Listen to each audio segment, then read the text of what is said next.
What's happening, people? Before we get into this podcast and taking on my last influx of online clients, you can apply via the link below. I'm going to be taking them on next week. Really, I could tell you that I've only got 1 or 2 spaces left, but if I'm honest, I like to be an honest guy, this Airbnb in Bali isn't that cheap, and you will probably be paying towards my rent. Online coaching might change your life, but it also might be too expensive for you. So that's why I'm launching the Gym Will Fix It program, which you can also find in the description, and you can sign up for the early bird access. I won't hold you any longer. This podcast is with my ex-coach, an absolute hero of a guy, Tony Mcaleavey. Before you go, make sure you rate it on whatever you're watching, and I'll give you a wee surprise.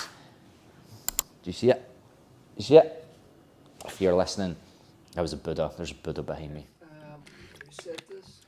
Look at you, you're like the fucking BBC News there with your notepad. Yeah, I know. On today's topic. Hey, Right. that is it. Of course that's what it is. It's what the people want to know. You're just in massive writing. Just literally just says Gira, question mark. So I think it is what the people want to know. Yeah, we're starting. Right. We're good to go, mate. Even I was doing a podcast with 2 boys I know, and they were watching, like, as you do, like, you watch people's videos, and he was like, he's on gear. And I was like, I don't think he is. And see, I'm going to play devil's advocate, like I said I would. Because I don't think you are. But why do you think people think you're on gear? Oh, because of the difference in shape, 100%. It's, Joe, it's one of them questions where I actually get semi-annoyed by it. And it's one of the things, the first thing I would say is you're only triggered if it hits a nerve. But the reason it annoys me is because I spent so long fucking bulking, and there was nothing to do with this. Like, for 3 years, I was a fat fuck. Was eating all around me. Like, I would wake up and have, fucking 100 grams oats. You're talking when you're bulking, you're a fat fuck. Oh, well, yeah, all the time, really. And, like, a person up from 77 kilos to 103 is obscene, but it took me so long, Joe. I went from 77 to 95, down to 83, up to 97, down to 85, up to 100, down to 89, back up to 103, then I came down from 103, right? And this is how you know, because when I dadded, I went the whole way back from 103 to 83. So in 3 years, I gained 5 kilos. Like, and people be like, that's a lot. That is a lot of muscle. But in 3 years, that works out probably somewhere around, say, 4 kilos in around that 5, like 10 pounds, 11 pounds of muscle. Like, it's not unrealistic. Yeah. It's actually very realistic. It'd be different if I was like, I'm 77 and I end up shredded 93. Well, you'd be like, you cannot gain 16 kilos of muscle. That's 3 stone. Versus I gained I gained like 10 pounds of muscle, so it's a very realistic number. But the thing that frustrates me is I had to get so fat and push the boundary, and I sacrificed so much for it. But I've never seen anybody else push food for as long or get as fat as I did. Yeah. So naturally, when I came down, there was such a large difference from me being fat and pudgy. And see, because your calories were so high, see, when you went down, it came off rapid, didn't it? Yeah, so the way Joe worked me was, because I was on like 5,500 for like months. Eventually, whenever you're pushing calories up, there usually becomes a stage for everybody where you hit them and you don't need adjusted. You just continually gain weight like clockwork. So mine's usually in between 5.5 and 6. I'll build up to that. So much food. I'll gain weight the whole time. It is so much, it's grim. And as much as people can say you love food, like after a while. Nah, even as soon as I'm cutting and I want to eat more food, the first day or two is great. And then straight away, you're just like, that's already a lot of food. It's hassle. Yeah. It was just one of them things where whenever you push up, it just got so much. But then whenever he dadded me, all he done was drop me from 5 or 6 to 3. And then every single week for 8 weeks, I lost a kilo. There was no adjustments made to that or steps or anything because of how long I had been up. Like my T3, my T4, my thyroid function. Like he just goes to me, I've never seen this before. Like he goes, like, you will need changes eventually. Like he goes after 3-4 weeks. And every week he was like, we'll sit another week. And then I was shoot ready in 8 weeks on 3,000 calories and 8,000 steps and no cardio. Did you actually do a bodybuilding show? Because you would see from, so I listened to you for ages before that I came on me and stuff. And it just seemed to be like, you were doing bodybuilding, but you just wanted to actually be ready for it. So it was like, and you were getting in better and better shape every time. So it wasn't like you were avoiding it. You were just like, no, I actually want to be ready when I do it. Did you ever actually do one? I done one when I was young. Did you? I done one when I was, this is it. I'm going to be honest. This is my take on it. I done one when I was 19 and came second. 19 is not the age you're drooling over yourself. Thanks for telling me, because I would have went the full podcast. I done one when I was 19. And I'm going to be honest, it was one of the worst things I ever did. Yeah? It was really bad for my mental health. Like, no, I don't like saying bad for my mental health. It just fucked with my head a good bit because you're 19, you're standing in front of 200 people and they're going to you, you're not good enough, you're second and you don't really your left pec is bigger than your right. Yeah, do you know, so I went back at 21 like an egotistical wee fuck and then came first in that out of like 3 people. Oh, did you? I never knew that.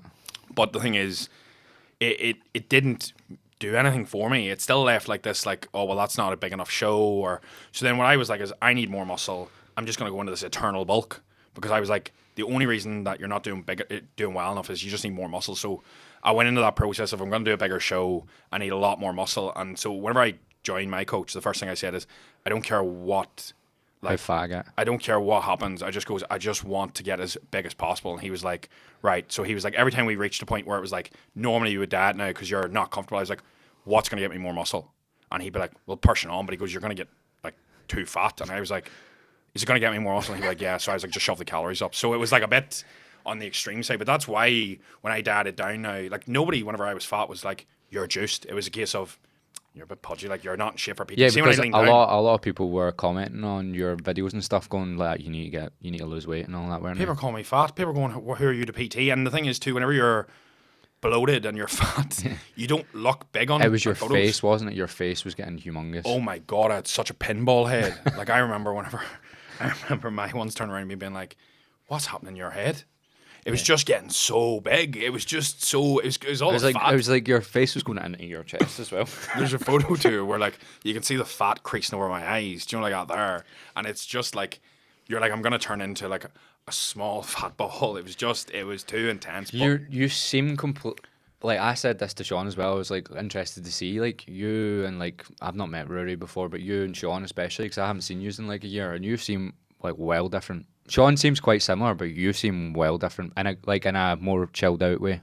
I'm a lot more settled. I think I've just came to the stage of where I'm at a thing now where I've been doing a lot of like journaling and meditating. I don't be like, oh, it's so good for your mental health. It's just a case of, I think I was chasing the rabbit for a long time, and a lot of my self-worth was put into my body, and I think I was actually chasing things that I thought would eventually, do you know this, like, I'll be happy when. Yeah. And most people be like, I'm not like that.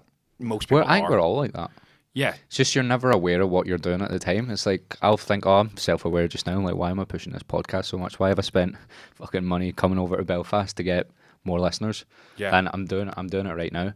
But you seem definitely like, you seem way more chilled out.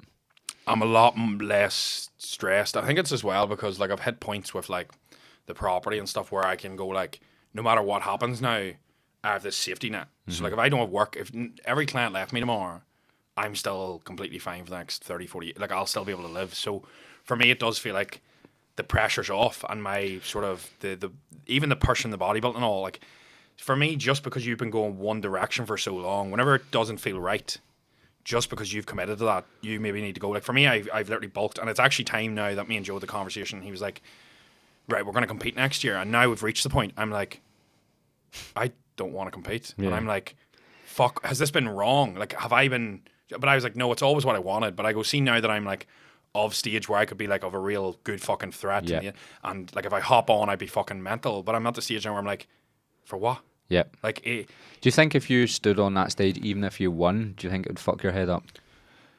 Yeah, I think it depends. Like I do believe there is individuals in bodybuilding that like love the sport and love the challenge, but I believe they are a very, very, very fucking small minority.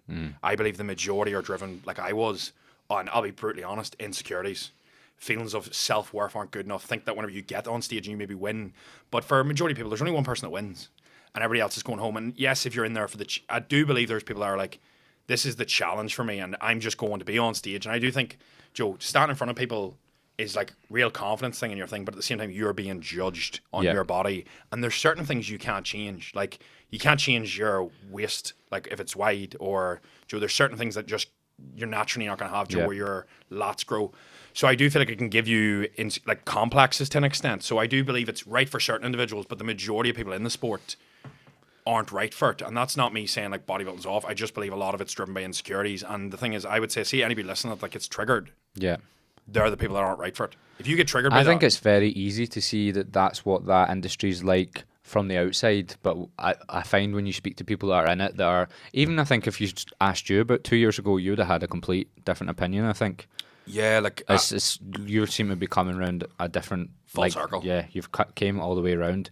Whereas that's what my opinion would have always been. And if you asked me, that's what I would have said. But obviously I've not been in it. But just from the outside in, you can see that's what's going on. But it's the same with everything. Like when we were talking about coaches making so much money and all that, you can see what's actually driving them. Whereas they can't see it. They think it's like, do you know what I mean? Pros and cons. Like I love the fact of what it's given me. Like I have extreme work ethic. My discipline is absolutely insane. I think that's from bodybuilding. It is. Yeah. It's from like, whenever you commit so much to something and you put so much into training, so much into food 24/7 for ages, and then you get what you're looking like. I actually have the muscle I've always wanted. Like I look at it and I go, like I don't go, I'm not the sort of person I used to be, like more, but I'm like, I actually don't want anymore. Yeah. It's getting a wee bit like don't get me wrong, I could hop on the sauce and go fucking massive and be a balloon. But I actually think I'd be like, no, I don't like that look. Like the look I always wanted from when I was young, and this is probably is Greg Plitt. Yeah. Like I like that look, and that's not a juiced off your fucking tits look. It's more of like you're in good shape, but you can also run. So that's why I've started like the fucking MMA and all, which is hilarious. Yeah, well, let's get into that in a second. See then before we go on, see the insecurities. Is that stuff that's happened to you, do you think, or stuff 100%. Or your upbringing? For me, it's more so stuff that has happened to me. So like I was always a child like that. Struggle to make friends in primary school. And I find that hard to believe talking to you because you are quite chatty. See, to be honest, when you see people from social media, I think most people are different to what they come across as. Whereas I actually think you're more like relaxed and like chatty than what you look like on social media. Yeah, I probably come across more meatheady or quite blunt. Yeah, and I don't think you are in person. Yeah, I feel like you also do end up with not a persona, but you end up falling into like a character online. You don't mean to. Like I am very blunt with a person. Like if you ask me for advice on how to get in shape, like I don't be like you should. I just like this is what you need to do. This is what you're doing fucking wrong, and that's the answer. Because I just find that I always wish that's what I got. I'd rather somebody be like, "There's no sugarcoating. Cut me. Tell me what's wrong so I can solve it." But I do feel like you end up with that small persona. But I would say for me, the main factors that drove it were women, as you said. Like when I was 16, 17, like I was only getting to that stage of where like, you're starting to text people, you're starting to flirt. Big man was on the prowl back then, and it got BBM. Yeah, pretty much MSN and all. Yeah, MSN was where I first started. Yes, where I first started failing miserably.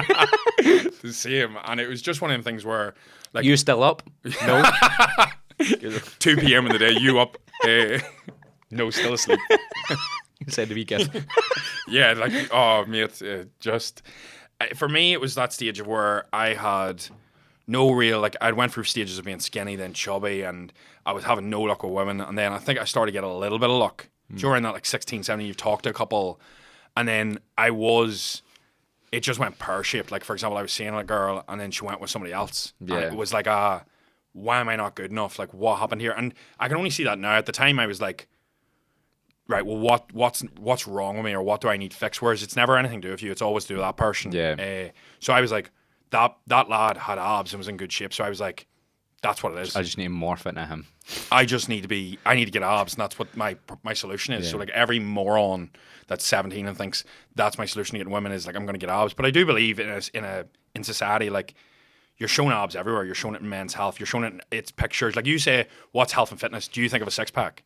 Yeah, like you do when you say health and fitness, yeah. I don't think when I think health, but when you say health and fitness, yeah. When you say like Men's Health magazine, yeah. Person on the front's always. Men's Health magazine was half of why I was traumatized growing up. Yeah, because I used to do the workouts and all that from it, and they're horrific, mate, horrific. I remember I said this before in the podcast, but I remember that they had an article about fast and slow twitch muscle fibers, and I don't even think this is what they were saying in it, but I was like 17, so I thought that because I wasn't big, like I had faster twitch muscles. Yeah, but and I went in and just started doing the weights like fucking like this. That's what I done. I was like 17, you know the way you do stupid shit. But I don't even think Men's Health said that. I think I concluded that from the article. That's your interpretation of it because of the way it was worded. Yeah, that's so easy done though. It's just like it's taking you're getting a snippet. You're not getting the full thing. You're getting like a rough method. And Mike Chang, I used to do his workouts all the time. Remember him? 100%. So for me, that was the reason that I went down that route. And it's not a case of I've stayed in that route for like 10 years because of this one girl. It was just a case of that's what drove me to it. And then whenever you start to actually get success in one area and the discipline that I got from that, the result I got, that's actually what built my confidence. It wasn't ever the abs. And then once I put that into my business, I put that into property, I put that into anything, I noticed like if you just stick at something and you keep plugging away, for fucking ages. It always. Not many comes. people do it. No, it's for me. It was like a case of like I remember when I was applying for the fire service. It was like out of 8,000 people, and people were like to me, Joe, like you need to know somebody. And I was like, I'm just gonna work harder than everybody. And I was like, that's not how it works. And I was like, so like math tests would come up, and I would sit and go through every like GCSE math book I could find. I ordered them, everything, English lit and all. Like I was doing this, and my mum was going like, You've lost what the plot. the fuck is going on here? And then I remember when I got the. Why did you want to be in the fire service so much? I actually, it was when I finished uni and I had actually signed on the dole because I was the lifeguard was wrapping Okay, up. yeah, that done me for a while. Yeah, fresh. And my ego fucking to the floor. Oh, it's not good whenever you're going in. You're like horrible. head up, and you're like, yeah. You see someone away. you know, and you're like, "Oh, is that what I am?" yeah, it's just. But it's a real fucking Scottish and Irish thing. My dad like sent me down there. I never went down there. He was like, "You're going down there." For me, it was a case of like I was lifeguarding over summer, so uni had wrapped up, and I'd lifeguard over summer, and I didn't have anything to do after that. So the beach stopped, and I was like, well, until I get a job, it just makes sense. So I applied for the fire service during the summer because I was like, that'll be my long shot. And the only reason I applied is because for me, the real thing that makes a big difference to me, and it sounds things, is making a real change to somebody that like I got in my life. And there's nothing more fulfilling to me than whenever like you're really helping somebody that is stuck badly. It's like I might not be the best person to help you. It's like I remember pulling over before to help somebody change a tire, and when I got out, they were like, "Oh, do you know how?" And I was like, "Not a clue," but I was like, "I'll YouTube it, Joe." But I was like, "No, Joe, that's This guy's dying out here. Fucking CPR. How do you fix a guy having a heart attack? I don't take no signal. Oh wait, mate. Let this 4G boot up, mate. You'll be all right. Don't worry. give me 5 years and you top up. So for the fire service, it was one of the things I was always like, that's a good job. It's going to make a real difference. And then I went for it. And like the only reason I got it is I remember going in. So they go through all the stages, and I worked really hard at it. But I remember I was in Athens with Hillary at the time, and I got a phone call, and they were like, "You've got an interview for the last stage. It's in a day." And I was like, "It's tomorrow." And they were like, "Yeah, it's tomorrow." And I was like, "I'm in Greece." And they were like, "Well, you're not allowed to move. You're not allowed to move it." And I was like, "What time is it?" And they're like, "Oh, it's 2 p.m." So I flew. I went straight to the airport, got a flight home. And you don't even know where you are in the process. And when we went through it, you had to they actually asked you, one of the main questions was like, I had no time to prep. And they were like, why should we take you? And they refer to you as a number throughout the process. And you only I remember coming into the interview thing, and I think they must have emailed me the week before something. I just hadn't seen it because everybody else was coming in with like no posters. Like, these like, and I came into the room and they were like, Joe, there's the whiteboard, and if you've got your poster, you can put it up. And they goes, your number, whatever. I was like fucking 5,000 something. And I just took the white thing and wrote my name on the board, and I just goes, yeah, just remember that, because I was like, I'm not a number. And then I was like, that's the only thing I remember from the interview, because I was like, I don't have nothing. And I was like, but I can guarantee you that nobody else took a flight home from Greece for a shot at getting this job. And I was like, that's how dedicated I am to this. And I completely waffled the rest of it. But I was like, to them, like, because I was like, and I'm not lying, because I was like, I've got the tan. I was like, I've literally got a flight out of here at 7 p.m. again.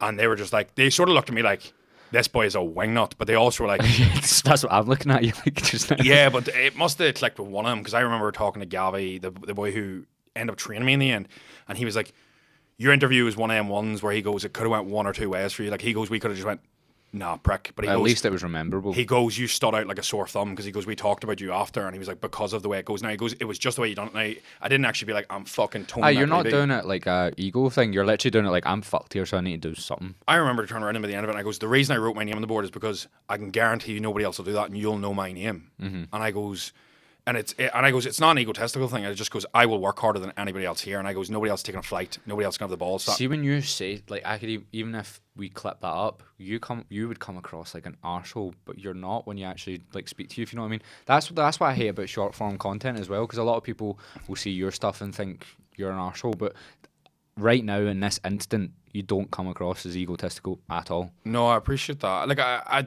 don't think I am, because I come from a place where, like, I've had to build the blocks of self-belief to a really big extent, because like I was picked on so young and I never made any friends.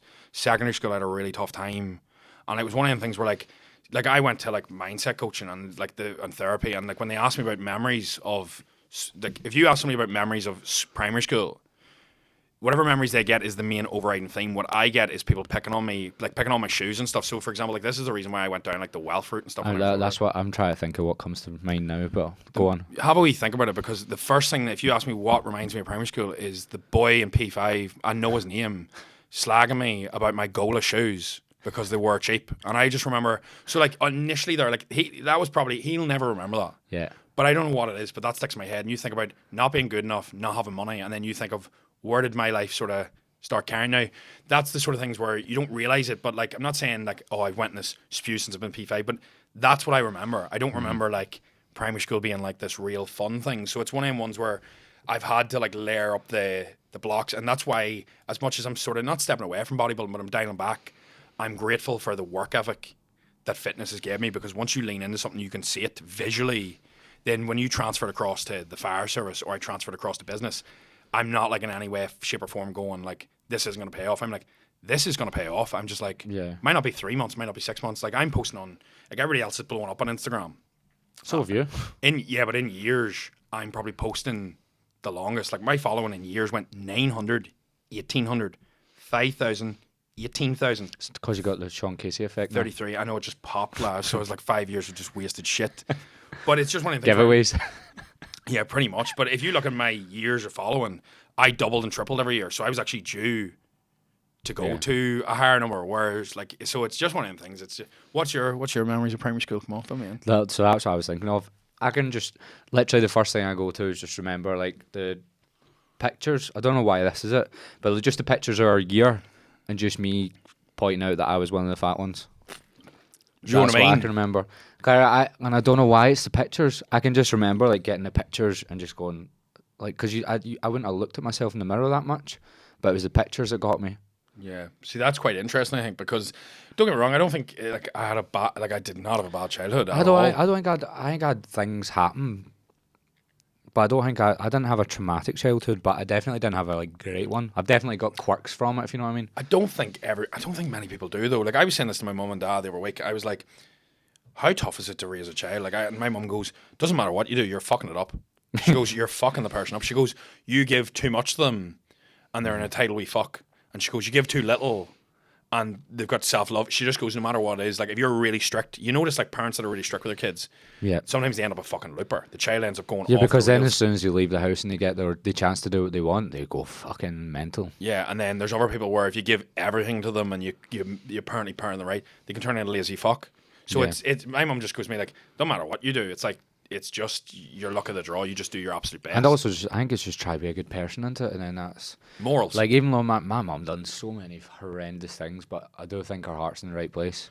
So my heart's in the right place. I'm definitely going to do the same fucking shit to people, but like my heart's in the right place, and I think that's all that matters, isn't it? Yeah, I think if you have your morals and your values right, like if you're genuinely, like as I say, like the main thing that I want from a job is like to actually make a difference, because I've always wanted that for me. Do you know when you were talking about the way that you used to help people and stuff? My mum said one of like the first things she seen me doing when I became like an actual person, I wasn't like a baby. I was like 2 or 3, and people like would be in the park and someone would fall over. I had like a little Cockney accent as well, and I'd walk over. And I was born in London. Be like, are you all right? And I'd be up like try to help them. I genuinely think that plays into like who you like. I'm a coach, and I want to help people. I must have been like that like from a kid. 100%. I think one of the most fulfilling things as a person is actually helping somebody else whenever you can. That's because really at the end of the day, like it's as much as you can talk about money and followers, like connection is usually the main thing. That's why you'll get like people whenever they're older. You'll never hear people talk about like. Do you ever see the stuff of like 80-year-old people talking back in their life?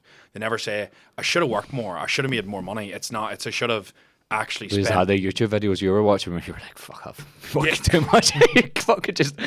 What the 80-year-old say? Tony, you've been working too much, mate. Fucking. Yeah, do you know what I mean? But they don't turn around and be like, Joe, I'm glad. I wish I spent more time with my kids. It's always stuff like that. So then that's sort of the mindset I've taken of I don't have kids. Just before you think that I'm going to start spending time with kids, that's fucking weird. Out in the park. But it's one of them things where... I took from that I need to be around primary schools more. Yeah, don't cut that. Fuck. We'll be arrested. We'll be in handcuffs coming out of here. No, it's a interesting thing because I think, as you said, compared to where I was, I can feel the shift, which is very strange, but I do feel like even the energy you bring to people, it's like you can be too self-centered in your own wee world, and then you realize it's like, I always say this, and I said every time I'm on a fucking podcast, you throw all your problems into a bowl of everybody else's, you take your own back out every fucking time whenever you look at it. Do you know what I think is a real problem with our industry, and I'm so glad that I got into it at 25, is that when people get followers and stuff, especially when they're younger, it's so hard to explain to them that it doesn't mean anything. Do you get what I mean? Yeah, 100%. It's all. It doesn't mean a single thing, and you see it like warping people's heads.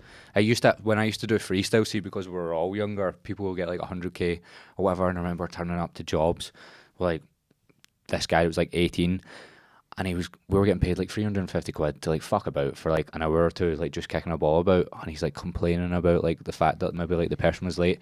I was like, mate, like I was just doing a boots job for £8 an hour. Yeah. Like you've not experienced that. Like you've just went straight into this. It's like you need to realise we've got it fucking good, mate. We're doing an hour and we're getting 350 quid. 100%. And you're kicking a ball up and down. Like I used to run into burning buildings for $12.50 an hour. Like I'm running to pull somebody out or to even check if there's somebody there, I don't know. And you're standing there for hours. YouTubing it. What do you do with these fires? And it was one of them things where, like, then when you've worked hard at another job and then you get a job like the Instagram or the coaching, it's just more of a grateful mindset. Like, don't get me wrong, I still work hard, but like I'm not fucking out laying bricks in the rain. Yeah. There's a very big difference between hard work where you're actually fucking putting in a shift. Like I just need to watch my dad, mate, and I go, right, I've got it good. Yeah, like I was working at I think I was working at 14. I used to get paid £3 an hour to lift in newspapers at 5 in the morning. And then like I hear people going to me, why won't people buy my coaching at £600? I'm like, mate, I would have had to work so many hours lifting papers for that. I know obviously money and all is different now, and I'm not saying, back in my generation, Joe, I used to work hard. It's not like that. It's just as you said, if you don't actually start with that, you don't get your foundations right, because then you're not grateful as you move up and you get this false sense of where reality is. And I think that's what's happening. That's where you can get warped. Like I've seen it with even me, Joe.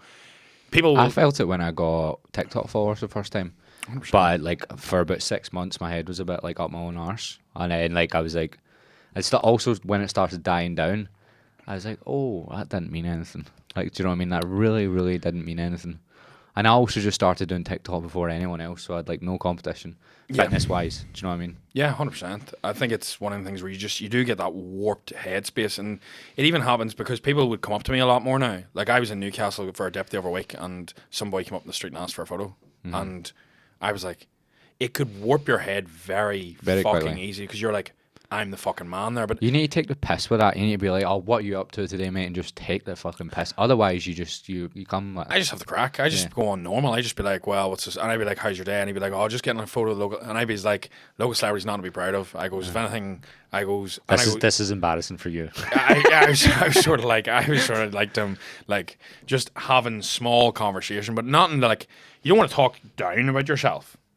Because I feel like if you can't take a compliment or you can't take something that's not a good trait. I have that trait. See, like if I start like turning inside myself. Yeah, do you know what I mean? Where it's just like, I used to be like that. Do you know when somebody gives you a compliment? I know loads of people like this. They give you a compliment.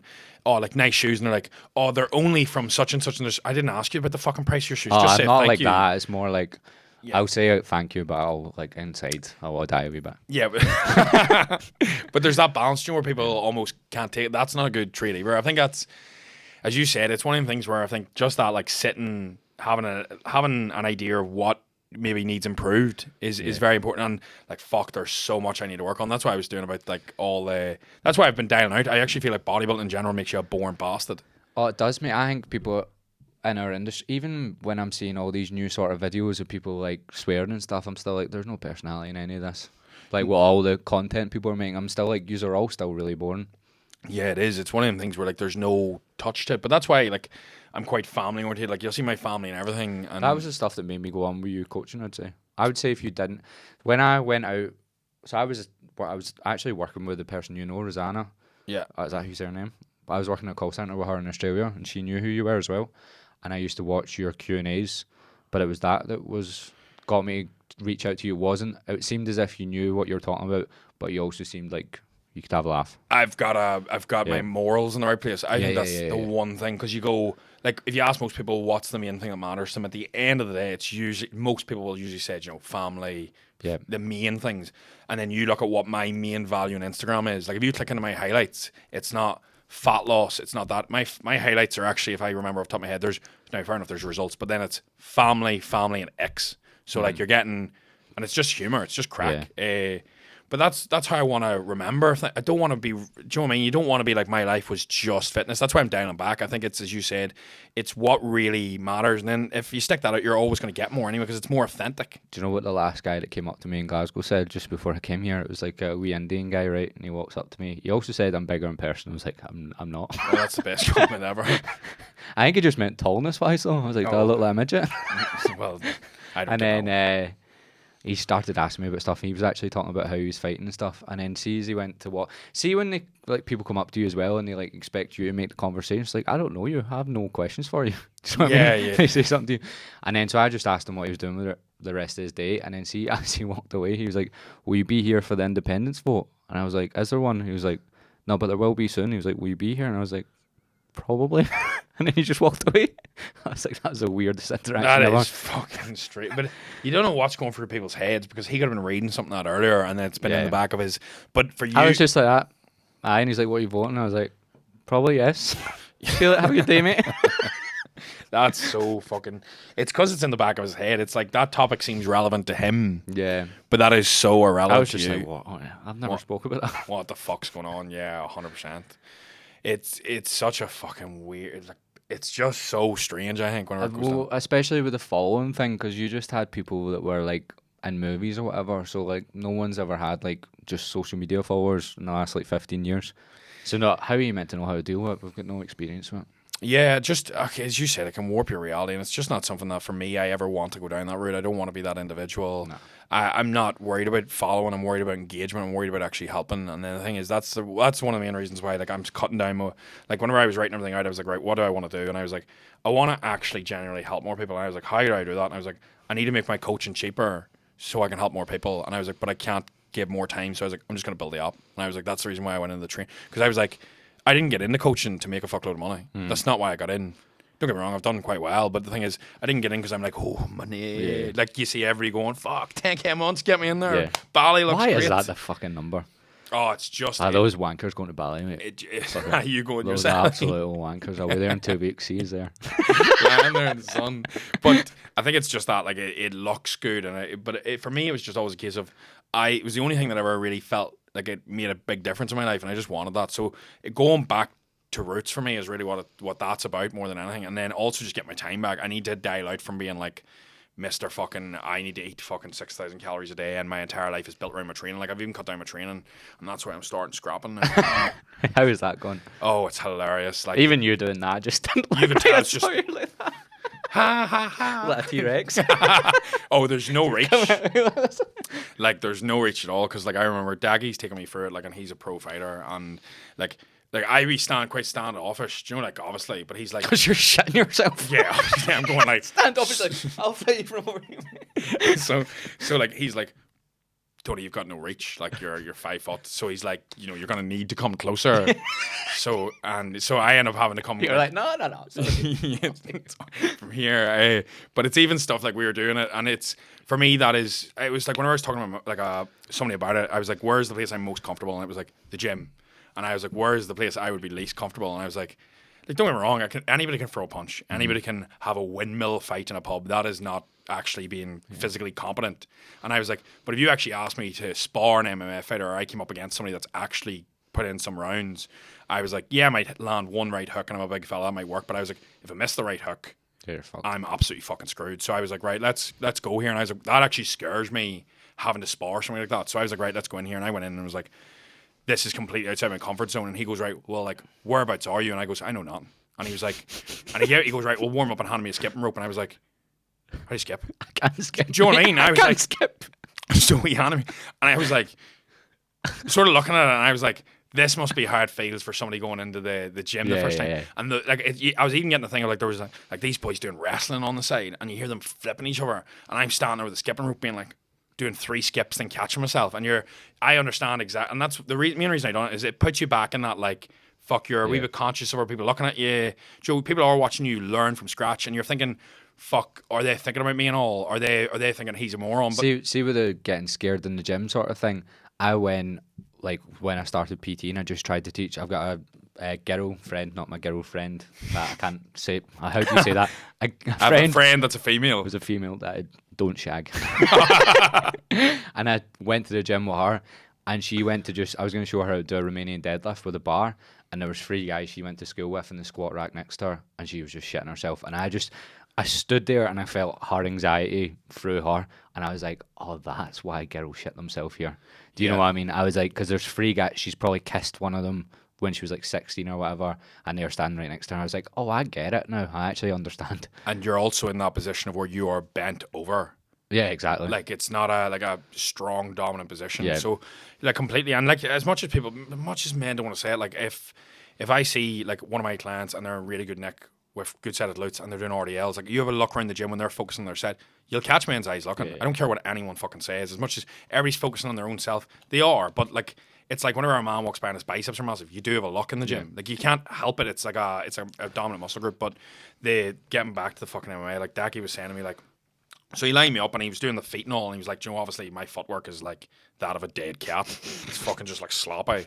So he was like, you know, put your fists up, and like if you don't keep your fists up, you know, he'll tap you in the head. But like even for me, that's a bit of a shock. But I remember just like he'll show it to put your hands back up. But he was funny because like he was like right hook, and he was like, that's not bad. And then we were jabbing away, and he was like, right, stop throwing your left hand like this. So like he was like, your right hook's fine, but he was like, your left jab was like this. He was like, whoa, well, you're just like tapping the pad. And he was like, what are you gonna do? Flick them? Like? And he was like, and he just started, me and him were talking. I was like, so what am I like? And he goes like karate chopping. Like he goes, you're gonna go chop and then a hook. And he was just like, but it's sort of that thing of where you're like, I would laugh that off, but if I didn't have the confidence from anything else coming into that, you would be a wee bit unsure of it. You'd be like, fuck, I have no confidence in anything. Whereas like, you just have to go in and go, I am learning from scratch here. I'm complete beginner. People are gonna, but as long as you just have fun with it. Yeah. Like if anything, bodybuilding is like the least carryover sport of all time. It like carries over to nothing. Nothing at all. Like what are you gonna do? Like it's like whenever people used to be like to me in the fire service, right? You break down the door, and I'd be like, I can't. No, I need like a fucking something. And they're like, well, what the fuck's the use in the muscle? I'm like, I don't know. It looks good. I can't gather up the speed to run the thing. Yeah, no, it's like 2 miles an hour. Can't fit through the door. But it is the least carryover. Like from a health perspective, like it looks good. It's maybe good for like a status or like a mating call. walking around the signal. But like as an actual health or like a usefulness, no, you're better with like normal strength, not the type like Joe like getting a lid off a ketchup bottle or something. Do you know what? Did you make any like proper bodybuilding friends? Yeah, you do, but then you quickly sort of lose them again as well because they're obviously like me and to themselves, and they're quite selfish individual. As much as you don't want to admit, like it's not that bodybuilding's selfish. It's just you can't really do much else. You know, you're prepping meals, you're cooking. So that's why I believe, like in my opinion, like when you're dieting, be nice and tight, get the dieting phase done as quick as possible, and then enjoy the rest of the year. Like you do 8 weeks tight every year, you're tidied up, you're looking good, and then you can just enjoy the rest of the time. But the problem is most people are useless fuckers during the dieting phase, and then the dieting phase lasts fucking 20 weeks, and then they're petrified about going back into one for life because they've dragged the fuck out of it. That's why there's that balance with like strictness to flexibility. Like if you are too sustainable with your approach and you're out every weekend drinking, your dieting phase ends up fucking lasting like half a year. Do you know what? I've got way stricter as a coach with that sort of thing. Like way stricter. See these all-inclusive holidays. Get them to fuck. Oh, heavy. Get them to fuck. Because, like, I'll have clients come on, they're like, first 3 weeks, and they're like, oh, by the way, I'm going all-inclusive to Tenerife for 10 days. And I'm like, what the fuck are you doing? Yeah. I was like, that's the opposite. And I'm like, go on holiday, yeah, put on a kilo, but don't fucking go all-inclusive. And I was like, I think that's what fucks people's heads a lot of the time. Even Christmas, I think a lot of the stuff you say is for the likes into it as well. And then you don't really, because that's what people want here. You need to be I've had to realise that I need to be careful with, like, what am I doing now? Yeah, it's relatable, but it's not what people need to hear. Yeah, like that's where I believe like a lot of people are leaning into this like flex. It's like I know loads of coaches that talk about like flexibility and going out every weekend, but they don't go out every weekend. They aren't flexible. They've hit their macros. I made a video on that the other day. I was like, gone. People doing these full day eating on holiday videos, and they probably don't even eat half the stuff. They're like, oh yeah, I had these like free margaritas and this buffet. I'm like, they probably just didn't even eat that. Yeah, but I think that's why I also get really good results and I get really good clients, is because what you see with me is exactly what you're going to get. Whereas I get about, see any coach I'm even mentoring or talking to, and they go, my clients are fucking melters. And I'm like, because your content's asking for them. You're talking about how constantly you can go off plan, and everything's absolutely hunky fucking dory, which makes it sound like they're going to pay you and get results over 6 months no matter what the fuck they do. But I was like, that actually just leaves you both more frustrated, because you've just been, as much as you don't want to admit it, the balance line you're talking about, they're not walking that. Yeah. Like if you, like I always use the scales, and like if you've been a fat fuck and been really, really lazy for a long time, the scales are like this. You're not getting... I was wondering what you were doing with your elbow there. I thought you were trying to scratch it. You thought I was getting ready for a fight, I was getting ready for another jab. He's going to elbow me. fighting like this. I wouldn't be surprised after seeing your wee fucking... Hiya! Wee flick. And so it's one-sided, but like you never get back to balance by an okay approach. There has to be a bit of restriction for a while, and then you can balance. The problem is, I think when people start, they're like, oh, balanced approach is the number one shout for me. But if you've been eating takeaways for fucking a year, you're going to have to lean in a little bit for a while. And I think that's the trade-off, but that doesn't sell. I think where a lot of us are just scared to be like, oh, he's a fucking PT, like he's a milk, do you know what I mean? He can't live his life. I think a lot of us are scared of that. And with the balance sort of thing, you don't live a balanced life if you're in, or even you can't live a balanced life and lose the 30 kilos you need to lose. It needs to be unbalanced. I think balance is a bit of a myth anyway, because there's going to be time periods where you're going to have to go more socialising. You're going to have a couple of weddings, you're going to have a holiday. Everything comes at once, and then there's going to be 3 months, January, February, March, where you might have fuck all on, so you may as well lean in. It's just like planning what actually makes sense at the time period. But I feel like that's why people get frustrated, is because they get sold this lie of like it should be easy. I've got 10 times better clients since I stopped talking about fat loss, stopped all of that shit, because I'd have been well bad for all of that balance. Oh my sort God, of thing. terrible. Yeah, I know I was. I'd have been horrific for it. And then talking about lifting all the time. So doing like lifting tutorials. So people now come. I used to get people that were like want to lose weight, and they'd be like, "Here's your gym plan." They're like, "I'm going to the gym." Yeah, yeah, I know exactly. I thought I was just eating less calories. I didn't sign up for this. Have to get a gym membership. What? Yeah. So I've got a way better clients since I started, and I'm a lot harsher as well. But I think they need it. I'd rather somebody be blunt with me. Like I would rather you tell me, like, if you don't nail this, you're not getting a result, because then I'm not getting this false expectation of like at the end of whatever block I'm going like, why haven't I lean? You didn't tell me that I couldn't eat fucking takeaways and have drink every weekend. Joe, whereas I just turn around to people and I just say it straight. I'm just very blunt as an individual. Like there's no point in saying it. It's like if you don't prioritize your relationship and then you wonder why your relationship goes to shit, because you weren't putting in effort. If you're not putting in effort and it's actually not a bit of a challenge, you're never going to get anything from it. It's like if your business is really, if you were growing the podcast really, really easily and there was no hassle. Mate, this is fucking difficult. Yeah, it's fucking tight going. To grow, Jesus Christ, it's not like short form at all. I just need to put clips out, hope they go viral, and then get them over. And even sometimes I'll get clips that go fucking wild, but it doesn't mean they turn out into listeners. They then might need to see 10 more clips before they commit to an hour podcast. 100%, and listening to the long form is fucking tight going. Yeah. But the thing is, if somebody listens to the long form, they're far more likely to actually then end up coming across. Because if somebody can listen to you talk shit for an hour, they're more than likely like... Good luck to them, I will fry their head. Yeah, you know, so... But then, I think it just gets your personality across, because like, you'll get somebody who's listening to this, and then they'll connect with me, or they'll connect with you better, and then you know, right, that's who I would actually work for, or so that's who would actually connect with me better. And, well, I listened to your podcast before I bought from you. Yeah, there's... I'd have listened to probably like 10, 15. Yeah, do you know what I mean? And then you sort of eventually go, do you know what? That makes sense for me. Or you could say something that can completely push somebody the other way. Have you been for therapy? Is this a new thing? Yeah, I've been for therapy. Is this for a new thing, or is this... I went to therapy during the fire service originally for CBT because of incidents. So like, you know, cognitive behavioral therapy. So after like major incidents where there's loads of shit going on, they go, you know, there's CBT there. And to be honest, I actually went out of curiosity. Like there was actually nothing. Like I was like, oh my God, I can't sleep at night. Yeah. But I was like, it's free. I'm very interested to see what they come up with. And whenever I went, they actually didn't fuck all to do with the fire service. They actually just talked about like how I was mentally fucked.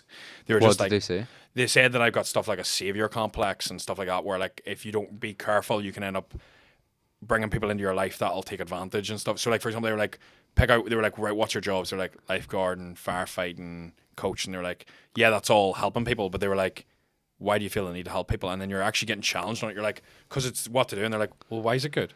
Yeah. And you're like, and they're like, because you don't feel good enough, you think helping other people will make you feel better. And they're like, that doesn't come from that. And then you're like, oh, you're like, and then it starts challenging your beliefs. Now I believe you're can like, go, fuck you, I'm not helping you, you prick. You know, so that, and then obviously I've had loads of shit going on recently with like my family, or practically in other words, I prioritized fitness and business to the extent of where I've had time for nothing else. As much as you'll see family and all on my Instagram, I've had no time. I've been building a property business, I've been building a fitness business, I've been building an app, I've been doing everything but actually taking downtime. I haven't looked at this notepad once. And well, if there's anything you want to go over, we No, can. I don't want to. And it got to the stage of where, like, as much as people say you make time for I just farted there, if that's why you looked at me. Jesus Christ. I seen you look at me. Cut. I've had enough. It's like a fucking gas I chamber. seen you look at me. That's because your wee man's poking out your trousers there as well. I was like, Jesus Christ. Getting probed from the side here. Right, well, I've lost my train of thought here, Therapy. folks. Therapy. Yeah, I'm going to need fucking therapy after this. Jesus Christ. And a good drink. A very fucking strong drink. And no, I'm... No, you were saying... No, so I've honestly... lost. Yeah, no, sorry, I'll bring you in. I won't fart again. Right.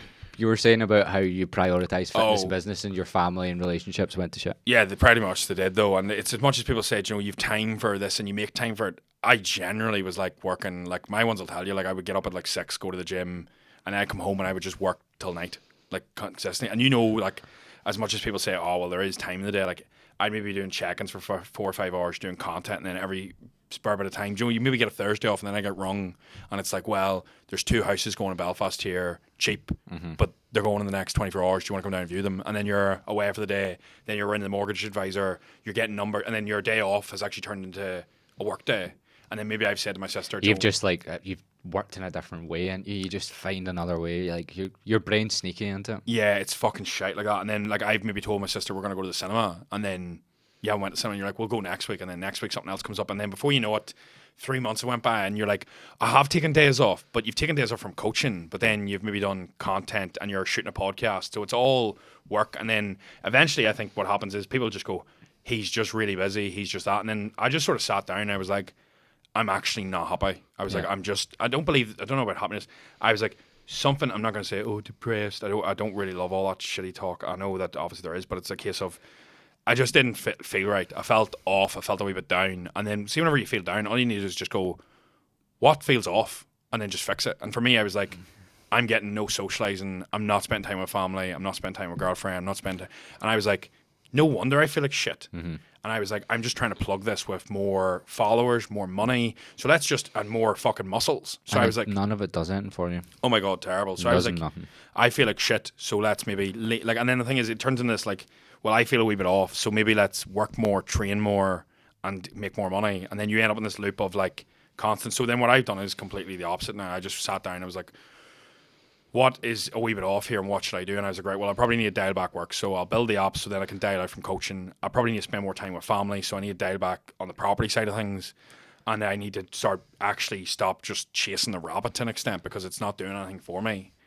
Yeah, see when you've done it for that long, say you've got everything sort of set up that you have enough money you don't need to worry about, you need a completely different focus because you still need something, don't you? You still need something that's like making you improve, otherwise you also lose your head. So it's very hard to find that thing. Like you might need to just now jump into the fighting thing and just like everyone else, it just ticks you over.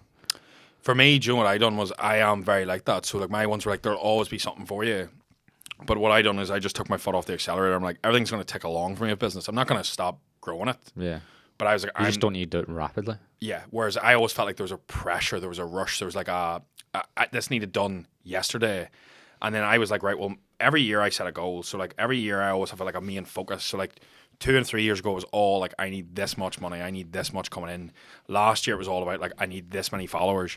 And the thing is, what my goal was there whenever I was outlining it there, and I don't start it when the clock strikes New Year's. I just write it out and I'll be like, this is my main focus. And I was like, my main focus is spending time with what really matters, bringing good energy. Like, see, when I'm here, do you know the way you'll talk to people on podcasts? Yeah. And there's people that are here, but they're not really here. They're fucking, their mind is away with what they're doing. How good is this though? Because like, see, when we look at each other in the eye, you actually really have to like, don't you? Tune in, yeah. But you'll talk to people on podcasts and you'll be like, that wasn't a really good conversation. That was like a bit of here and there. Like, they're in the room for 1 minute and then you know they're almost waiting to reply, or their brain's away a different thought process. You know what I don't like as well? You have some people on, it's like they already know what they're going to talk about. It's like, no, I asked you the questions, you answer. Yeah, 100%. I don't know. Like, you've already pre-planned this. I didn't ask you about it. Yeah, exactly. You just go down whatever rabbit hole it goes. And for me, I'm like, my biggest project now is me, and how can I bring like I laughed my life. And then I always make sure now there's one thing a week, and this is actually what keeps me ticking, that's a little bit uneasy for me to do. So for example, like last week that was doing, like last week and this week that was going to the MMA, because I was like, that's still outside my comfort zone. But next week that'll be a wee bit routine-y. So I'll be like, well, what can I do? Maybe what will be your thing? Maybe I'll book a trip somewhere, or maybe I'll go just something as simple as I'll go here, or I'll do this, or I'll go up north for a night, or although people will be like, that's not out of your comfort zone, it's just something different that's going to give me a memory. Yeah, I booked a steel container by myself about 3 months ago, and like in the middle of nowhere next to Stirling, and I didn't drive at the time, so I had to get a bus and all that up there. And it was one of the best things I've ever done. For 2 nights by myself, and I made sure I watched like The Office and shit, and made myself not work. I worked till like 3, and then that's very hard for me to do on my own. Yeah. Like not work. See, whenever I'm on my own, I don't like sit and watch stuff. I can't. No. I'm like, I should be using this time. You start to plug a gap with something else. You're like, I could be making content. I could be editing. Replying to Instagram DMs. I'm like, what am I doing? Yeah, you just waste your time, and then it fucks with your head, and you don't get proper downtime. So I think almost planning it, like if you need to be doing something, I'm like, right, well, what can I do for me? And I'm like, actually going for a walk and getting a coffee. I'm almost treating it like, this sounds a wee bit nuts, but like a challenge to myself. Like, can you actually take downtime? Can you take a day off? Because the thing is, people will find that mental, won't they? Because they're like, I do that every day. But where you're like, no, this is a test. Gives me anxiety. It used to give me anxiety taking a day off, like a really bad. I thought you were going to say go for a coffee. No, freaking out, sitting shaking with a cup. Fuck. A latte, please. Hurry up. Fucking the laptop's over there. Almond milk, please. No, it's just, for me, yeah, it sounds a wee bit OCD, but whenever you've worked so long and constantly, it's just like, as you said, routines and habits. So then it's just rebuilding them out. But see all this where people say like, oh, you can't change. Like, I'm not, like, when you ask my ones how quickly of a thing it was, like, if you turn around to them and you go to them like, he was like that on a Sunday and he woke up the Monday and he was just different. And like, that is literally, it's not like I had to ease in. I was just like, don't want that no more. And that's what I'm saying about, see if you've been going this way your whole life. Like, I've been going like this for the last 3 years, and I've just went, I was really happy during it. But see the last like 3, 4, probably last 6 months, not until like a month or two ago, probably about, I was like happy. And then about 2 or 3 months on past, and I was like, something's not sitting right now. Yeah. Something just doesn't feel right. And I think that happens with everything. And you're like, can I have a relationship, jobs? You said it before we came in here. I think every like few years that's going to happen to you, especially as a man, I think. Just like, because we're always going for something, but then it's not what you want anymore. And then you keep doing it even though it's not what you want, and then you realise. Some people never realise, to be fair. No, do you know what I was like? I wrote down and I goes, there's more to life than this. There's more to life than me tracking calories. There's more to life than me just earning a bit of coin. I was like, there has to be more I can feel more. And I was like, it's going to be from experiences. It's not going to be from, it could be going to fucking wherever and spending a month there. Or it could be, honestly, just something as simple as having a laugh with my mum, having a joke, you know, where you're totally tuned in. Whereas what I found was my head was so wrapped up in business. Even when I was sitting with my mum having a cup of tea or having a laugh, I was there, but I wasn't really there. And they said that to me whenever it really annoyed me a lot whenever they said it. Like, they were like, it's almost good to have you back now, as if I had been gone. And you don't realize that until, and they were like, we didn't even realize you were gone, because it was like a slow, steady progression. And then they're almost like, oh, it's nice to have you back in the room. And you're sort of like, oh, that's not a nice. My dad could see it happening to me easily, because he would just keep making comments. He's like, why are you still working? It's like 8 o'clock. But like, you must say, because your parents can see it happening. You can't see it happening. But at the same time, I had to do it to build my business at the start. But he can see me getting stressed out. He can see me like not like, or like someone will ask me to do something. I'll be like, no, I need to work, and he can just see it crippling in. And he's like, and cause my dad would have done the same thing. He's like, that will fuck you, like. Yeah, and I think that, as you said there, I do feel like there's a need. Like, if you're trying to build something, like, see, when I was trying to build my property business to set up, you have to, like you're not going to do that by being like, do you know what, next month or that. You have to go, right, well, I'm going for this, I'm leaning in. But like, I'm at a stage now, especially for where I feel like more isn't going to be better. More is going to do zero for the quality of my life. It's going to actually make things worse. So that's why I've probably been able to dial off. But as you said, it's not that I do not regret it. Like, whenever I was talking to my like mindset boy and my therapy and all, like, they were like, you're in a really good position. They were like, Joe, people be chasing that for a long time. But I was like, you could hit that and be making 30K a year and just go, do you know what, work's not as important for me. And I just think there's now, I'm fucking not old, but I think there's a small wisdom with age, and the older you get, the more in line you start to get with what actually sort of makes sense, what's actually going to make you feel right. Because the older you get, the more you can feel if your balance is off. Like, not as in like your balance tonight, but your headspace. You're like, oh, something's not right here. It's like, I've always thought about, like, how do you know if that person's the one or that job's right for you? When you get older, you just start to realize, because you've spent more time in the game. And I think that's where the beauty of, like, your dad saying that. Like, my dad would turn around to me, and this is fucking fries my head. You ever see people in the big, your environment dictates your progress, and you're the sum of the 5 people around you. So if everybody's not a fucking millionaire, That's my least favourite thing. You fucking fuck them off. There's nothing Got to create the right environment to facilitate success. God, fucking suck my balls. There's nothing I love more than going out with my mates that were from school that I got on with. Because they'll humble you. There's fucking, they turn around, they slag me about my shoes, and they'd be joking with me. You're still out in those goalies? You still wearing them? Size 3, son, black. And me just going home pure insecure, back to work. Fuck, I went out with the boys, fucking hell. New shoes. Well, if that had been Fila, they'd be in style now, because Fila's up there. Gola might be fucking extinct. But, like, I love the fact, like, it's not like, oh, your Instagram or your fitness. They're just like, it's just conversation. And for me, like, see, I actually get a laugh. Like, it's like, I went to my mate's, like, he had a daughter there, and, like, I went to his christening, or her christening, and, like, one of my mates was there, and all the women were dancing, and one of my mates from school went up, and they were dancing to Shania Twain, Joe Feels Like a Woman, and he went up behind them and played with the jukebox, and I was like, oh, his music taste is fucking nuts. What's he gonna put on? And the music cut, I mean, fucking dead. And there's 10 women dancing, singing, and all you hear is 50 Cent in the club come on. And he turns around like this, like he's the fucking messiah.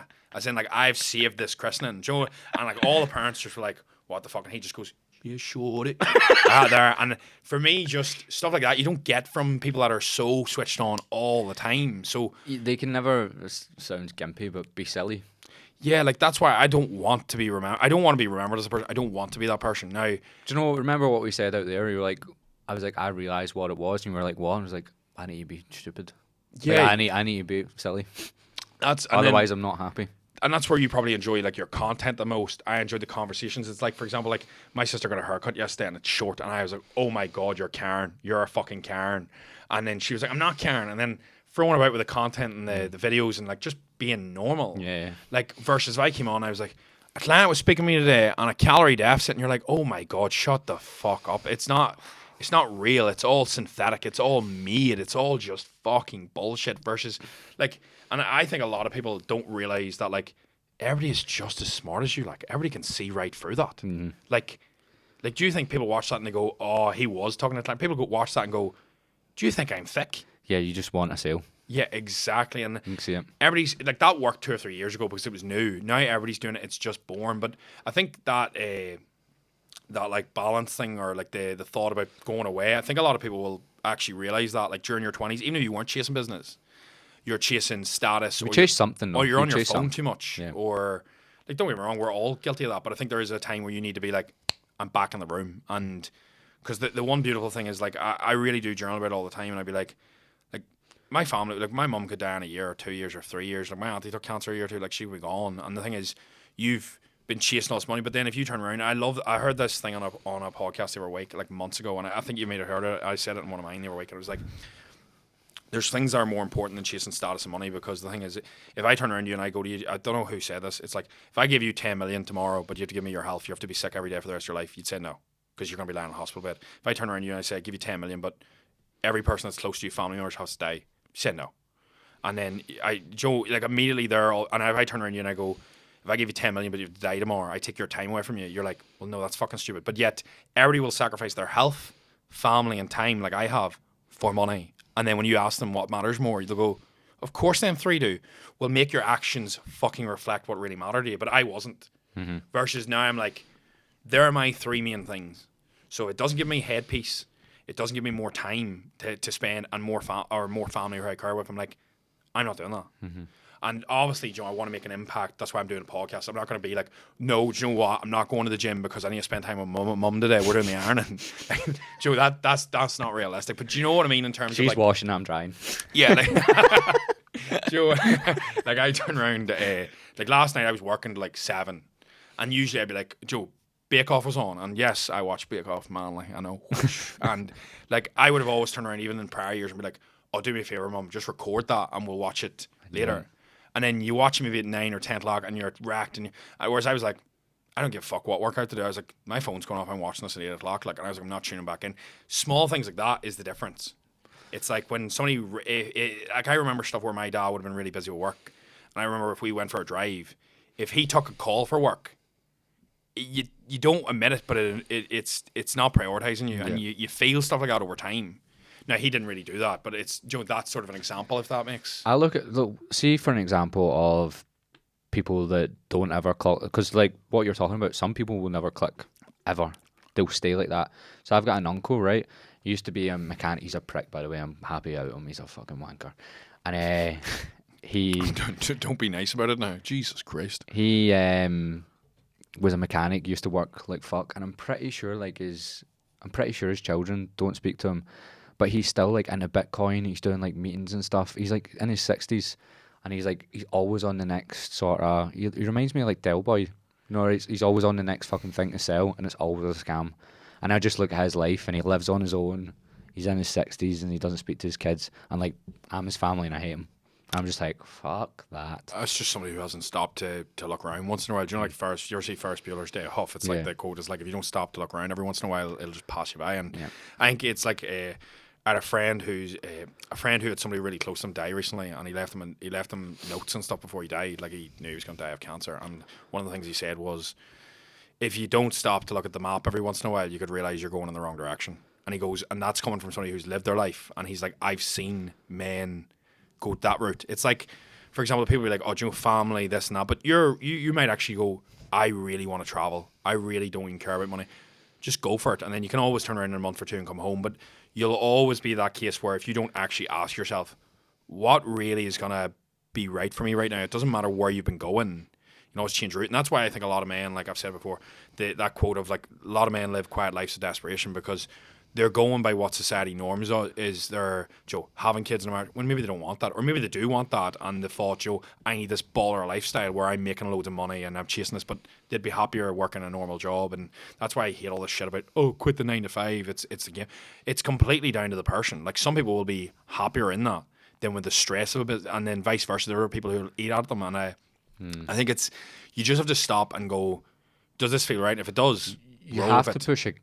I felt like I had to push against what everyone was telling me to do. I think that's why. So I was fucked when I came back from Australia, and I think I convinced myself it was just like, I can't like be in Glasgow and be happy.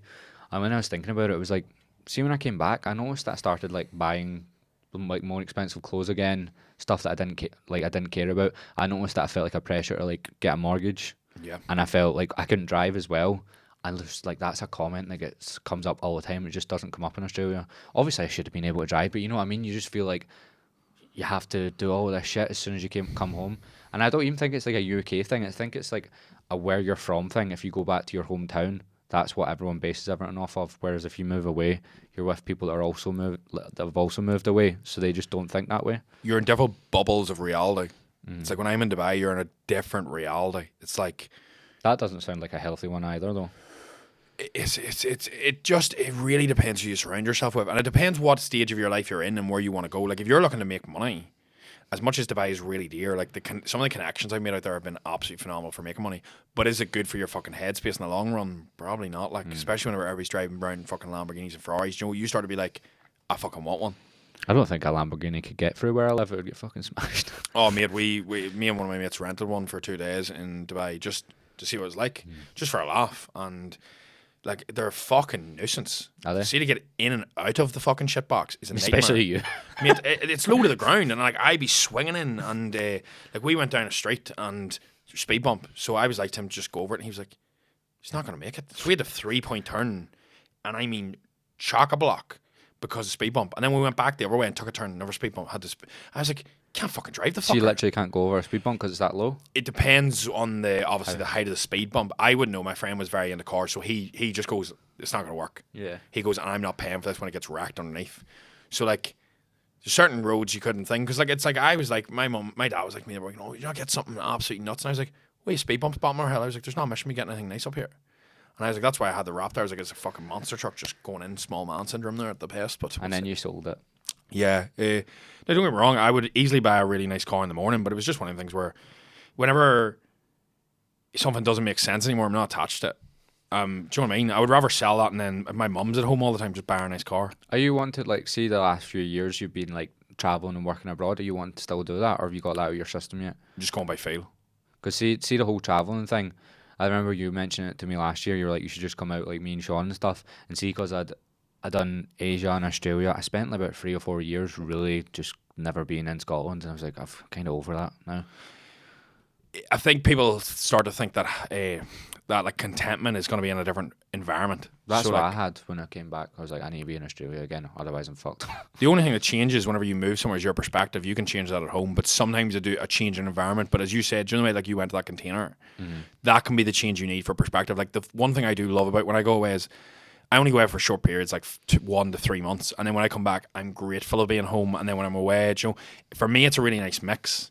But I do feel like it's a case of like you're never going to move away and go, this is going to solve all my problems. It's not. If you're unhappy fucker at home, you're going to move away, and you might be alright for a month or two, but that'll settle back in because it's your routines, your habits, your behaviors, your thought processes that are making you like that. It's not a case of just because you've been pinpointed here, like geomap, that you know you're from Ireland, you're from Scotland, you're going to be unhappy. Yeah, you'll go there.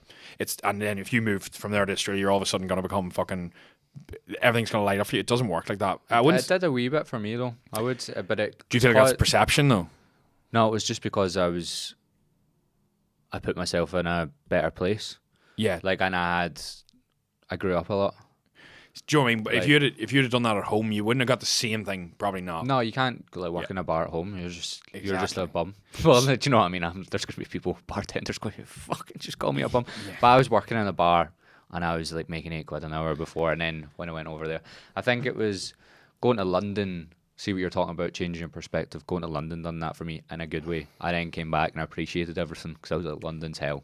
Yeah, I wouldn't say it's necessarily out of my thing, but I thought I probably pinned a little bit too much of like I'll be happy when I move away, and I'll be happy here, and I'll be happy when this happens. And versus now, I'm very much like I just want to enjoy where I'm at, and if it doesn't feel right, like I'll go away for a month or I'll come back.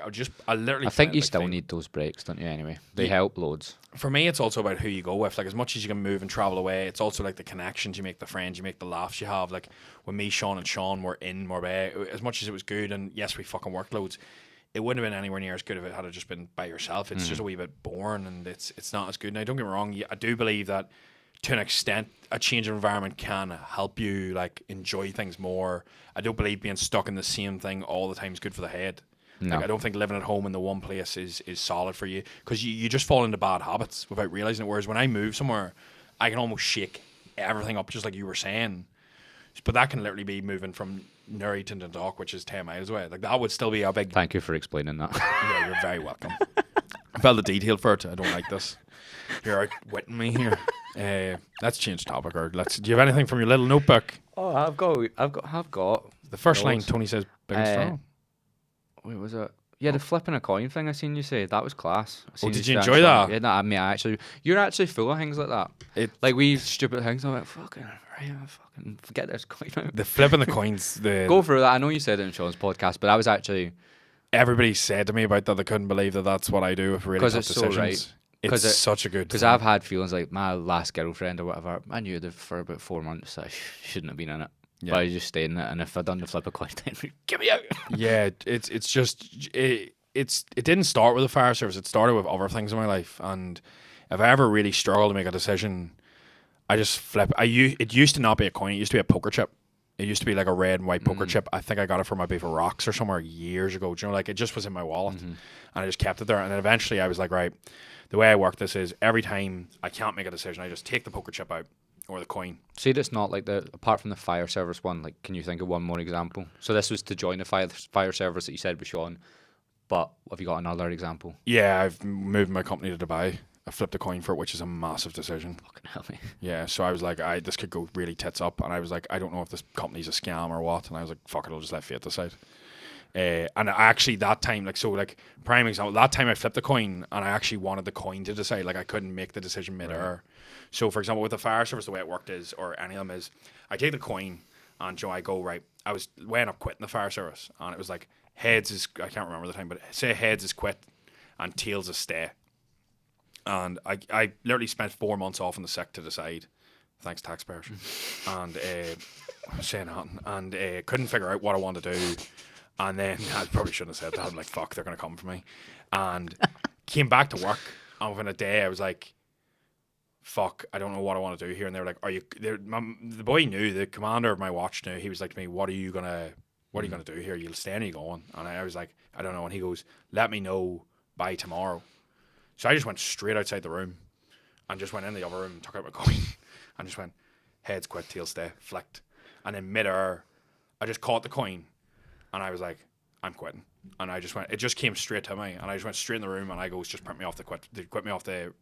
And the funny thing was, he couldn't even print it off because it's not like a normal form you find. Right. That's not like that's a form that's like, nobody comes into the fire service and goes, I'm quitting today. It's like there's meetings and there's everything, and I just goes, no, just print it off. And he goes, no, usually there's meetings about quitting, and I goes, just print it off, just let me sign it so that I don't have to come back. And I need to be done now.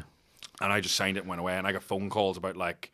The uniform and all, like you need to leave it down, you need to have a meeting to make sure this is real and all before you do it, because it's I was like, I've already decided I'm away, I'm leaving tomorrow. And I was like, that's it.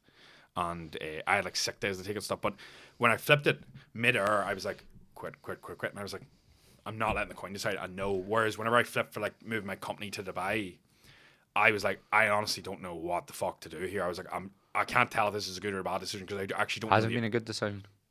Yeah, it has, in a sense of. It was good. What was the reason you done that for? Just tax, literally? Tax, VAT, but it's not good now because I'm looking at coming home, so then I might need to move back. But at the time, it was the right decision at that time. So the coin picked right, because I flipped the coin. I was like, I don't know what I want, and I was like, say heads move, tails stay, and I land heads. So I was like, just gonna move. That was it, sorted. For me, see this. Oh, will I have Nando's? Will I have this? Will I have that? Just stop wasting time. If I can't decide now, like a menu. Flick the coin. Like, there's nothing. How do you do it with stuff like that? If I can't see if there's, I thought you were just on the big life decisions. It depends. Like, see if I'm like wasting time. Like, say for example, now I used to not, but I actually find now I'll even just make the decision quicker, and if I can't make the decision quicker, I'll apply the pressure point.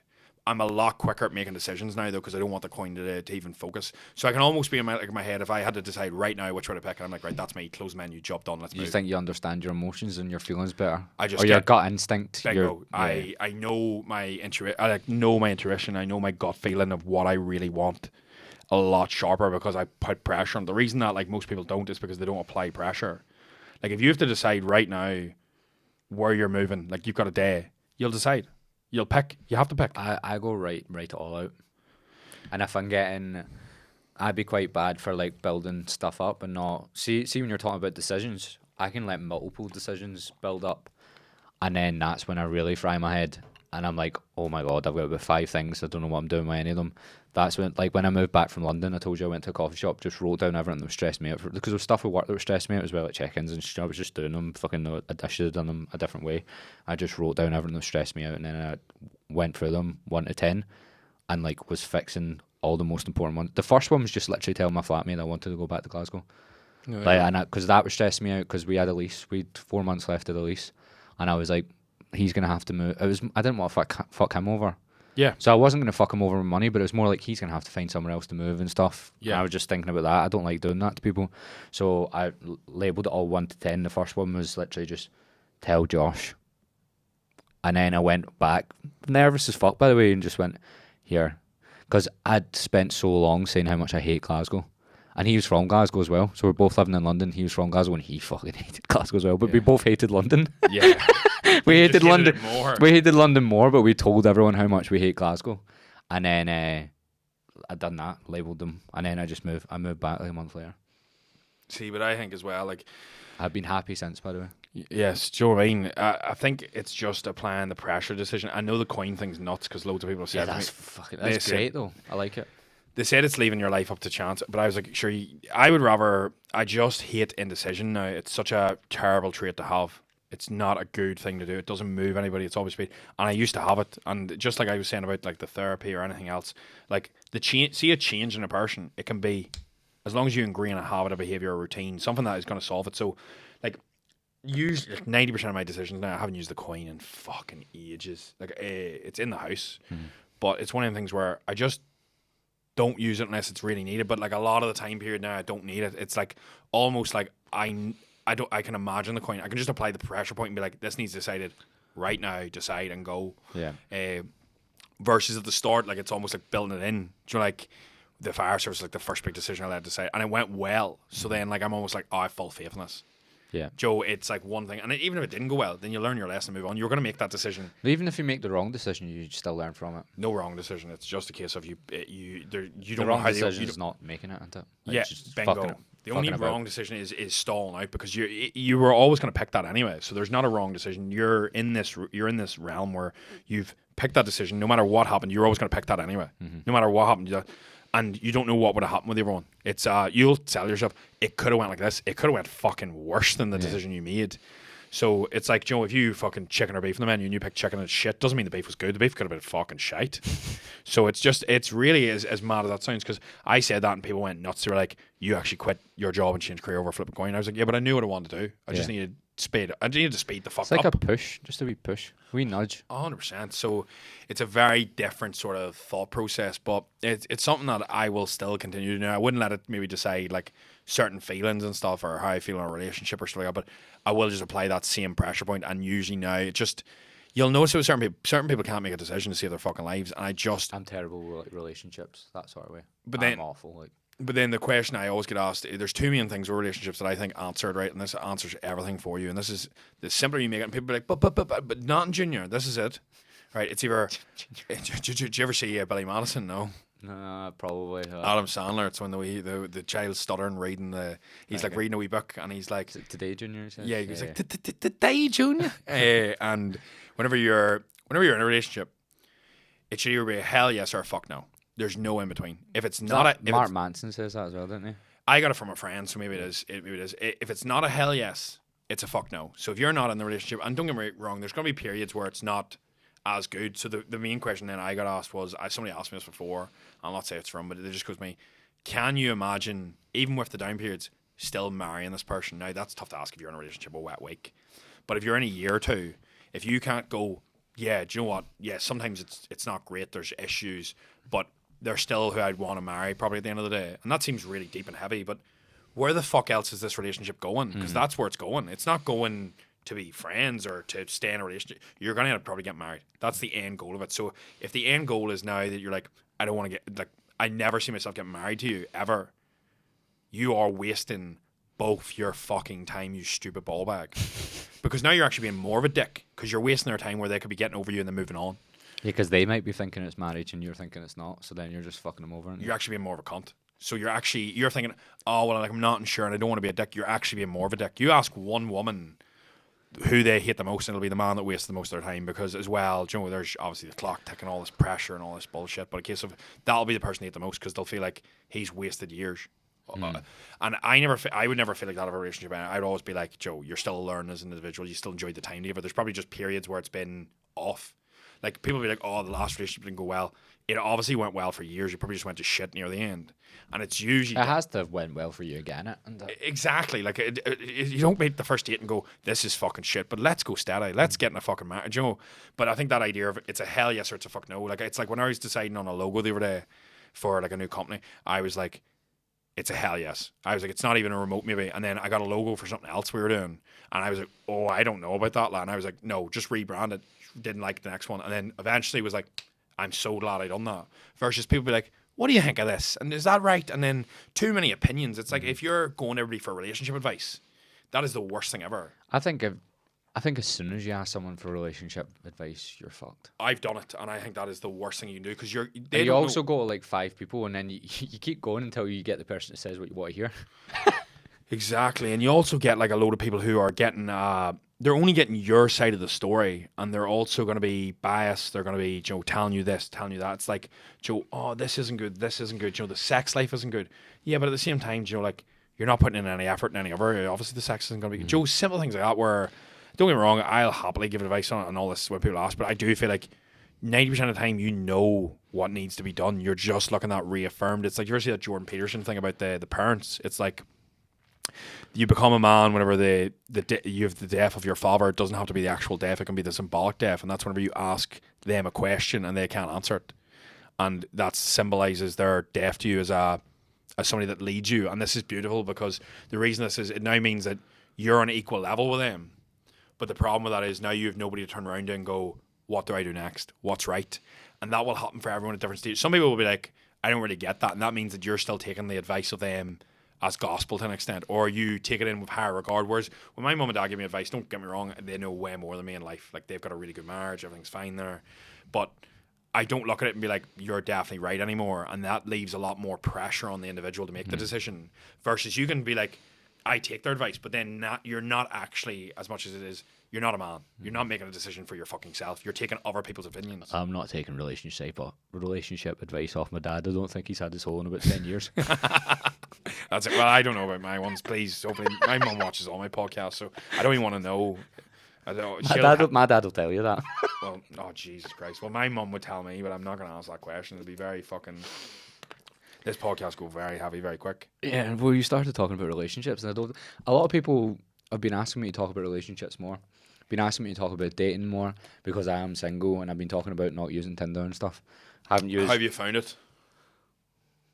I've been dating just as much. That was very silent for a minute. Very horny, mate. Yeah, a lot of wanks. A lot of them. No, fine. Dating just as much. How are you meeting the women then? Met one at a wedding. Following them down alleys. Just stalking. Just out and about. Yeah, and then sometimes on Instagram DMs.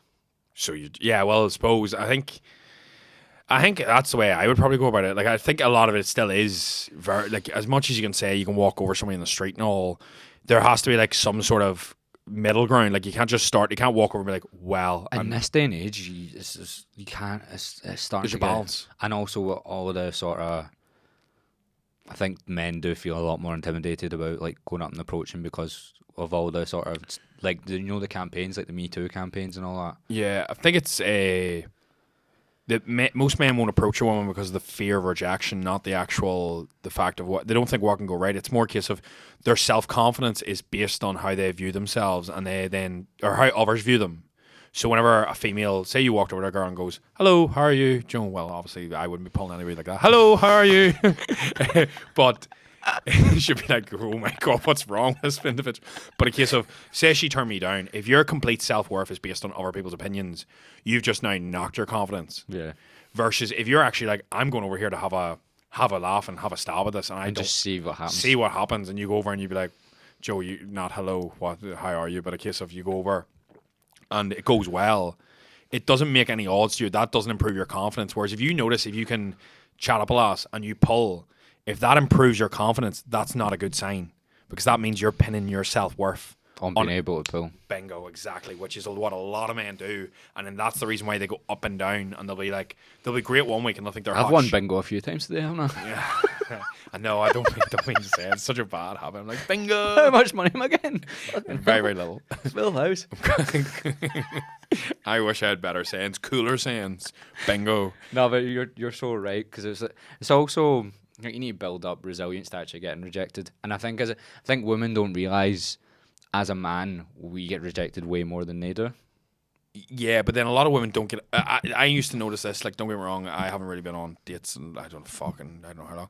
But a case of, I remember whenever I used to be like going out, they never get asked out. A lot of the time, you'd be surprised by how little a woman is actually asked out. She'll be flirted with quite a lot, but like an actual decent date isn't usually that. See, so I'm the opposite. See, I will refuse to text anyone. I'll just ask them out. I don't care if they say yes or no. That's the way I kind of come at it. I would, as in like, you need to talk to them in person. No, more if I can see they're even slightly interested. And even if they're slightly interested but not to the point that they will go on a date with you, I just ask the question anyway, because I'm like, what's the fucking point in talking to you for like 2 days? I don't see these people that text for like 2 weeks and don't meet each other. I'm just like, you get one day of, or like maybe like say 10 messages back and forth, and then you're getting asked out. If you say no, I don't care. I see whenever conversation turns into like, how's your day going and stuff like that. I never entertain that. Like that's don't get me wrong, maybe if you're in a relationship years, that's different, because you're almost keeping tabs that you're okay. Yeah. It's like, is everything it's all right? It's a check-in. Bingo. Yeah, that's fine. But if you're actually give me my money. Fuck, I gotta stop saying that. It's like catchphrase. I'm gonna get you to start calling out numbers instead. And but it's different at the start. If you have to entertain that idea, as you said, like that is not what you want for an individual. It's just not. But I do feel like if it was me, it's like a case of, you honestly, the more you do it, the more you're going to be yourself.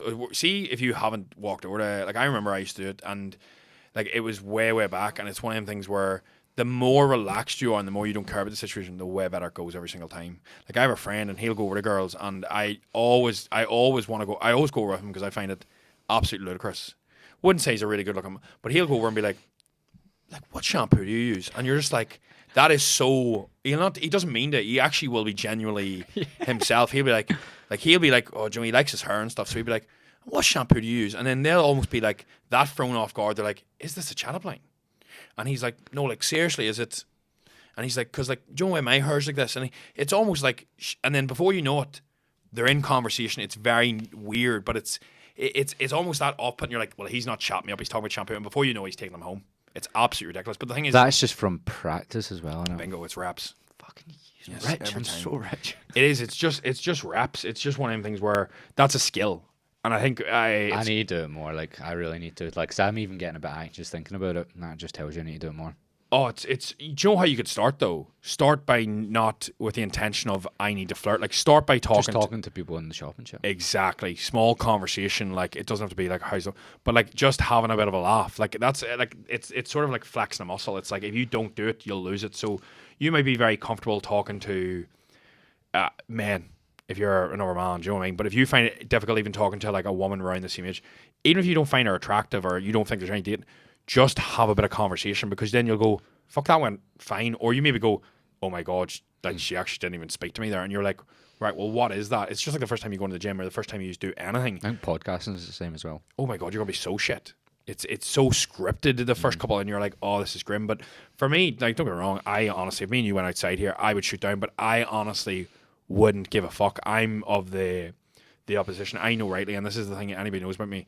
I will go over and I'll walk straight over and be like, I don't even know what I'm going to say. I just came over to talk. Joe, I would just be as blunt as you could. Yeah. And the thing is, the more you are yourself, like, but I would laugh there. I'd be like I don't know what's going on here. But then the thing is, they're not going to feel like, oh my God, he's coming over and he's approaching, and it's like this real serious thing. Like life is too short for that, and it's like I don't think either of us really masters that. But there's individuals I know that do really well, and it's always because, as you said, it's reps, it's relaxed, and it's actually just having the fucking set of balls to just have a bit of a conversation. Yeah, you stand out just by doing it anyway, don't you?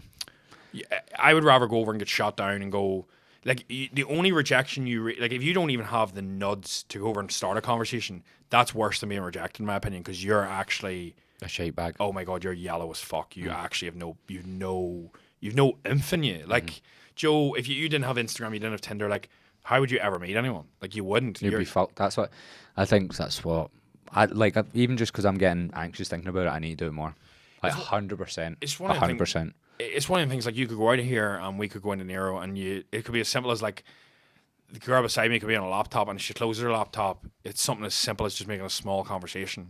Yeah. It's not eavesdropping, it's not any of that. It's just like, or like, I usually am quite a clumsy individual. Like, I'll usually nudge the table or something by accident. I'll be like, oh, sorry, I nearly spilled your drink. And then it's like, Joe, conversation, it's just like, can you keep a conversation flowing?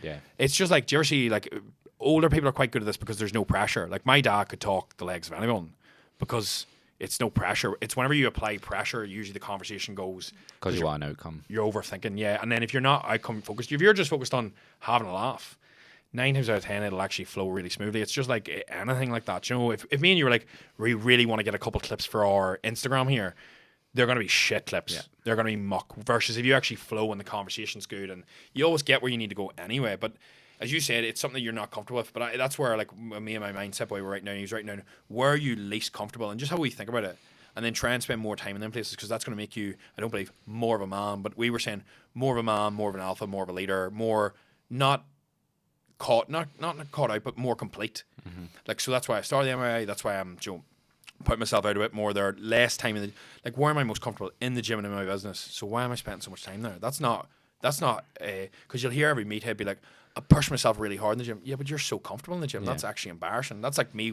That's like, Joe, all them clients are giving shit to watching Netflix. That's like I'm watching Netflix. It's not hard to do for you. Yeah. So what's hard to do for you is to go and do something you're absolutely shit at. Like you watching Netflix. Yeah, do you know what I mean? That'd be your comfort zone. Stressing out there, freaking out, going, oh my God. But Breaking Bad's so shit.